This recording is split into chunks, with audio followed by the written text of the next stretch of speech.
A German court has convicted a 97-year-old woman of being an accessory to murder for her role as a secretary at a Nazi concentration camp. Irmgard Furchner was found guilty today of aiding and abetting the murders of at least 10,000 people at the camp.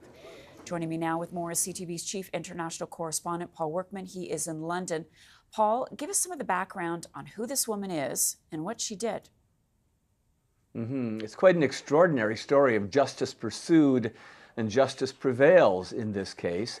This woman was 19 years old in 1943, 1945 when she was a secretary in quite a notorious concentration camp called Stutthof in Germany, inside Poland now, because of territorial changes in those days anyway. And the court pursued her until she was 97 years old. She came into the court, whatever the number of days that the trial went on.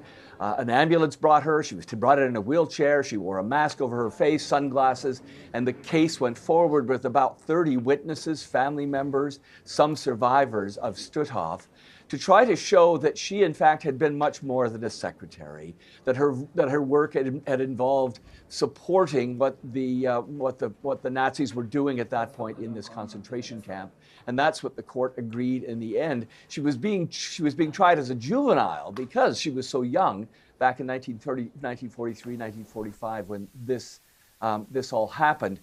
Interestingly, Marcia, at one point last September, she went on the run. She tried to escape from this trial and was essentially found not far away. They put an electronic bracelet on her wrist so that she would have to come to the trial. She did, in the end, say that she was sorry for what happened, but she did not admit any guilt.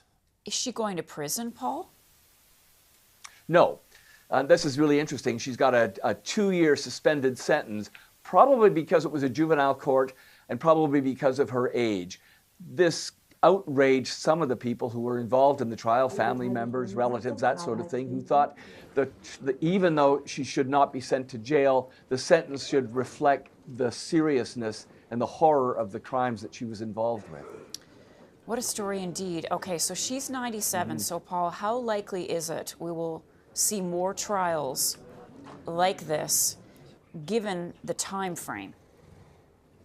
Very, very unlikely, I think. And even the court sort of admitted that over this last period. They allowed it to be recorded, the trial to be recorded for historical purposes, thinking that this might be the last one. However, Marcia, I was reading that apparently German prosecutors have at least 5 more cases that they're aware of that they're trying to pursue and carry on and maybe even prosecute.